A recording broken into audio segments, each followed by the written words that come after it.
Welcome to SF Commercial Property Conversations with Bruce Bean, where Bay Area investments meet expert insights. Get ready to unlock the strategies of commercial real estate success.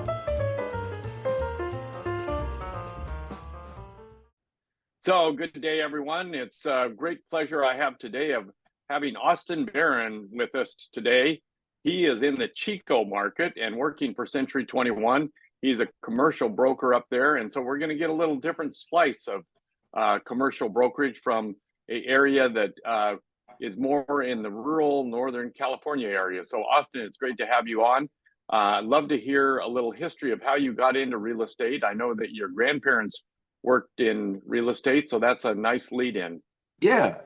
I got into this business. I've always been fascinated with real estate and financial analysis. And yeah, my grandparents were real estate investors their entire lives. And they just loved buying property, raw land typically, and developing whatever that might be. They did a lot of subdivisions. They did a lot of different developments. They had some single family homes that they developed and some mobile homes that they developed. They also did a lot of land leasing. They had some oil leases. They had some gas leases, even some mineral rights in some places. But they always found a way to make money. So that was something that just fascinated me, and solving the puzzle has always been something that's been in my mind in this business. Is you start out with a building. What can we do with it? How can we make this better? What tenant would be perfect for this spot? Or even like I said, raw land. I do a lot of raw land myself, commercial and residential development, subdivisions, that kind of business. I do a lot of consulting in that field as well. And that's, the common theme is you take this piece of land, you have the zoning, you have the lay of the land and the topography of it, and the area that it's in. So it's, how can we make the community better by building this lot? How can we make some money in this area? So that drawing from the knowledge of what my grandparents did their entire life, I feel like I've been pretty good at solving that puzzle, and I do enjoy it. It's something that it just, like I said, fascinates me. So how is the Chico market in the last year or so, or since the pandemic? How's it going up there? Sure, it's been picking up quite a bit. I think we've been getting a lot of drift from the Sacramento markets, the Bay Area markets. There's been a lot of folks that have been coming up here to do business. We've been doing a lot of industrial leasing and sales recently, with folks looking to bring their businesses up here, whether it be a portion or the entirety of it, maybe keep the main office down where the tech hub is and bring up the industrial stuff here. We're only, plus or minus an hour wherever you're shipping your goods. If you're going up to the Port of Seattle, we can be a little quicker. If you're going down to LA, it might take you another hour or two. But in business terms, it's still on the same business day, and you can get your goods shipped out. And we have an existing network up here due to our agricultural interests. We have a whole lot of almonds, walnuts, olives up here. So we kind of already have those shipping lines available. So transitioning from doing that to shipping out, disabled vans, that are manufactured here now instead of in the Bay Area. It's just a difference of what goods you're shipping. So our market in Chico has been pretty good. We've picked up quite a bit of retail too in the last 5 years. We're getting new commerce that we haven't seen, population growth that's staggering as well. So we're doing pretty good up here. So what is the population of Chico? Chico's about 110,000 daytime population, probably about 120,000. We got a lot of surrounding areas that, people live there, but they don't work there. So they commute into Chico. We got some nearby areas as well that are a little bit more suburban, that, maybe they're cities that are 20 minutes away, like Oroville and Corning. That a good portion of their population works in Chico as well. So um, we get that little boost of being the little hub in our North Valley up here. So is Chico State sort of one of the main drivers in that area? Sure, it really is having a CSU, and we have a community college as well, really drives the people that they not only get their degree here, but they stay here. They start a business here, they start a family here. They seem to like it. They come from all around. I always hear the story of, well, I came to Chico in 2000 and whatever, or 1990 whatever, and I loved it, and I've been here ever since. So. Um, we do get quite a bit of boost from the college, and quite a bit of boost in business as well. I feel like we got some sharp minds coming out of there, that are willing to make Chico better. We have big businesses like Chico Bag, Clean Canteen, Sierra Nevada Brewery, that were all started with people that you know attended Chico State and decided to Oh stay yeah. in business here. Well, Sierra Nevada has a very famous story, and that's probably kind of one of the pride points of Chico, I'm sure. It is. It is. We kind of started craft brewing in a way. I mean, it's a bold statement, but a lot of people have made that claim, that Sierra Nevada in the 90s was kind of the first ones to do these wildly different beers, and linked to a population that enjoys that instead of just drinking whatever, as long as it's in excess, I guess. So Sierra Nevada is kind of bringing that different market of people that enjoy a good beer rather than a lot of beer. Yeah, no, that's a very famous company and a very famous story that they have. So Mhm. that's fantastic. What other you mentioned a couple other businesses that are up there that I didn't recognize. What do they do? Yeah. So Clean Canteen is another one. They kind of started or at least were a big mover and shaker in the tumbler business, for lack of a better term. You had double wall insulated metal water cups, coffee cups, whatever you have yours in. And they've been around here manufacturing out of here for about 20 years now. Wow. And they seem to be doing good. We see a lot of copycat businesses that are, of course, making similar products, but again, Clean Canteen, we're biased, of course, but they always seem to have a little bit higher end of a product than everybody else, a little bit longer lasting. And the last one was Chico Bag, which is interesting because as a kid, I always saw it around, and I never really put two and two together that Chico Bag was from Chico.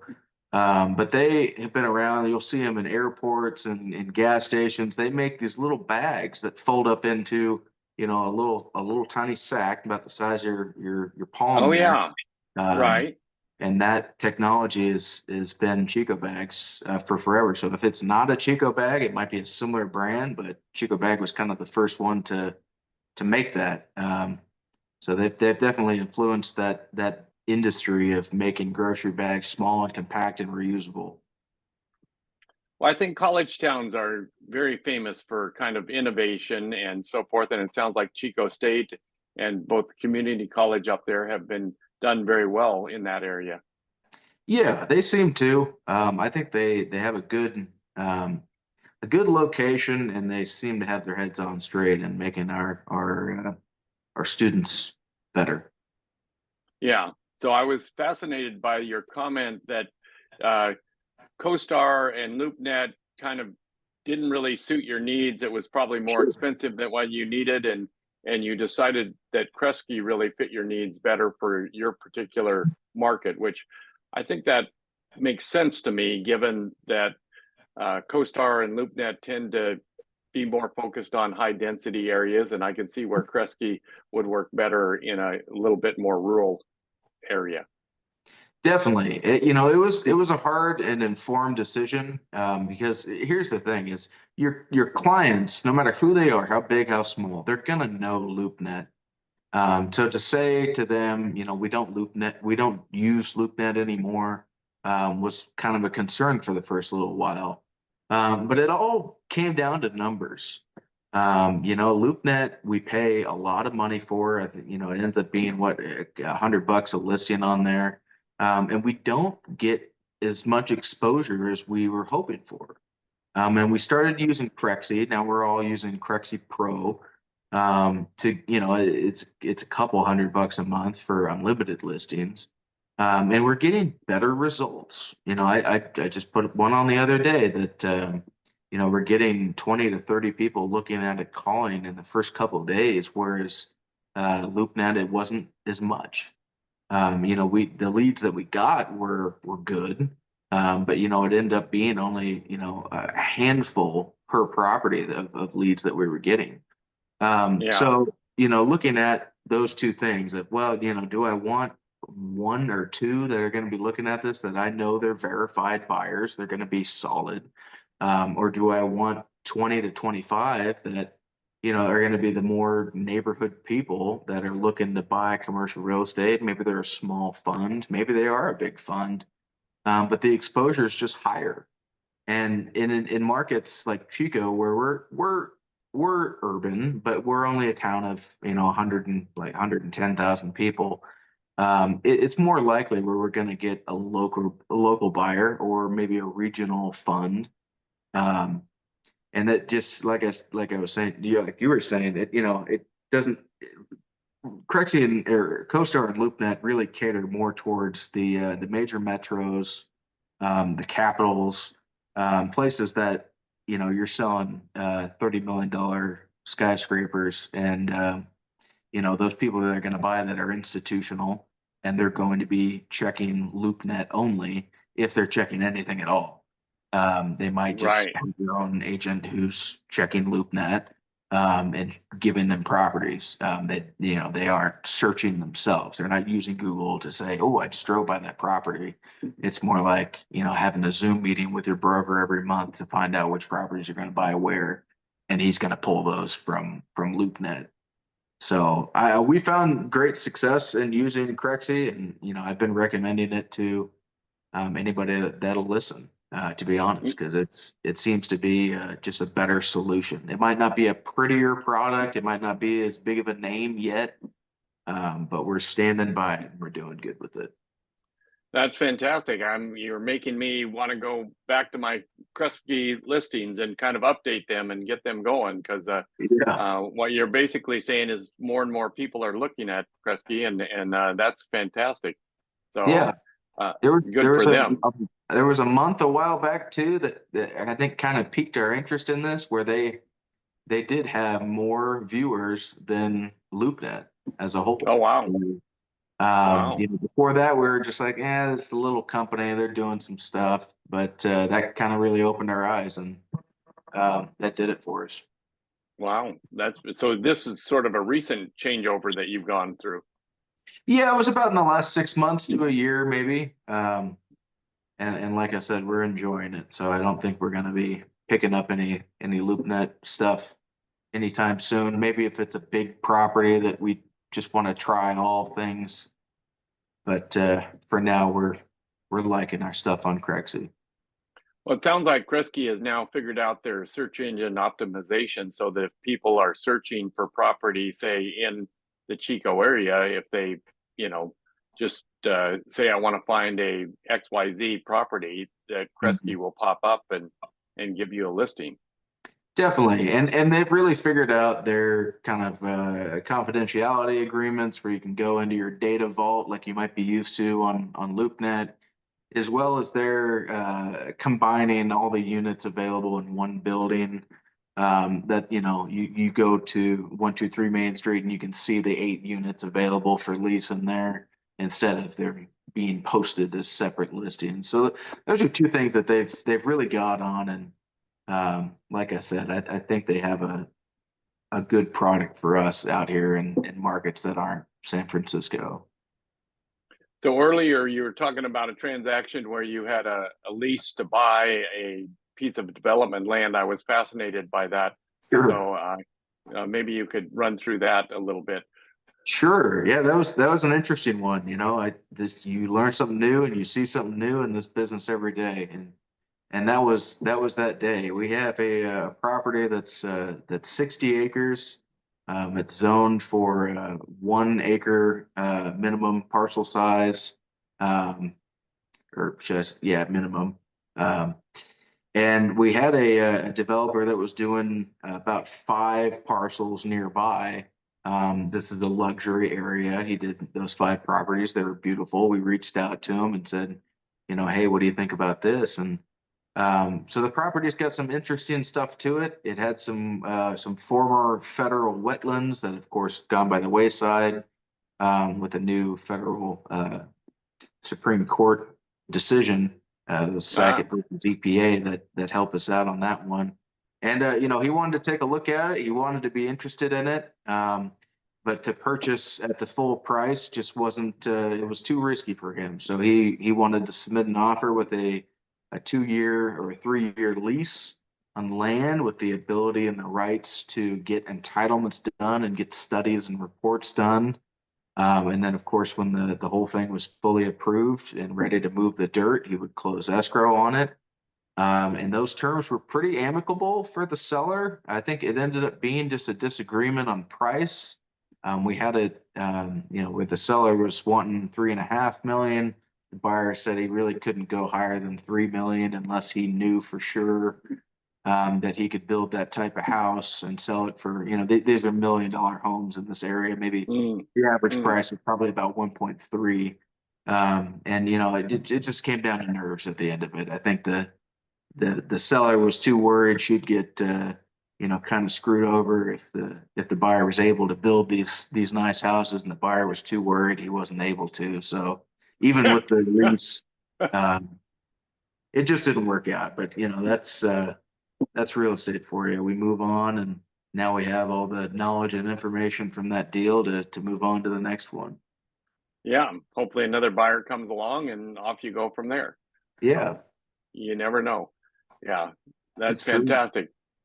So if somebody's looking for commercial lease up in the Chico area, how would they get a hold of you? Sure. So I put my number on the screen as well. I'm at Selling Chico on basically every social media. So you can find me on Instagram, Facebook, LinkedIn, Twitter, Threads, whatever it may be. I'm at Selling Chico. My phone number is also on there, like I said, and that's the 530-588-4538. And yeah, I'm available for any questions, calls. If you have deals, bring them to me. If you might have a buyer for one of my deals, I'd be happy to help you out and we make something happen. Well, I'm just curious, just a side note here, how's working on social media going for you?